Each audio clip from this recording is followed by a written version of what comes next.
சிவகாசியில் காதல் திருமணம் செய்த இளைஞரை மனைவியின் சகோதரர்களே வெட்டிக் கொன்ற சம்பவம் அதிர்ச்சியை ஏற்படுத்தியுள்ளது. இந்த படுகொலை குறித்து விரிவாக பார்க்கலாம். விருதுநகர் மாவட்டம் சிவகாசி முத்துராமலிங்கம் காலனியைச் சேர்ந்தவர் நந்தினி. 23 வயதான இவருக்கும் திருவில்லிபுத்தூர் இந்திரா நகரைச் சேர்ந்த பைக் மெக்கானிக் கார்த்திக் பாண்டி என்பவருக்கும் கடந்த சில ஆண்டுகளுக்கு முன் காதல் மலர்ந்துள்ளது. கார்த்திக் பாண்டியின் தாய் தந்தை வெவ்வேறு சமூகத்தைச் சேர்ந்தவர்கள் என்பதால் இவர்களது காதலுக்கு பெண் வீட்டில் எதிர்ப்பு கிளம்பியுள்ளது. கடும் எதிர்ப்பை மீறி இருவரும் கடந்த 8 மாதங்களுக்கு முன்பு மாலை மாற்றி திருமணம் செய்து கொண்டனர். திருமணம் நடந்த கையோடு அந்த பகுதியிலிருந்து வெளியேறிய இந்த ஜோடி சிவகாசி மேற்கு பகுதி ஐயம்பட்டி கிராமத்தில் வாடகை வீடெடுத்து வசித்து வந்துள்ளனர். திருவில்லிபுத்தூர் சாலையில் உள்ள தேவர்குளத்தில் கார்த்திக் பாண்டி பைக் மெக்கானிக் கடை நடத்தி வந்த நிலையில் அதே பகுதியில் உள்ள ஒரு சூப்பர் மார்க்கெட்டில் நந்தினியும் பணிபுரிந்து வந்துள்ளார்.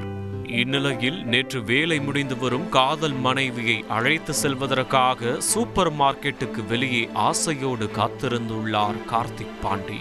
அப்போது திடீரென நந்தினியின் சகோதரர்கள் பாலமுருகன், தனபாலன் உட்பட 3 பேர் கொண்ட ஒரு கும்பல் மோட்டார் சைக்கிளில் ஆயுதங்களுடன் வந்து இறங்கியுள்ளது.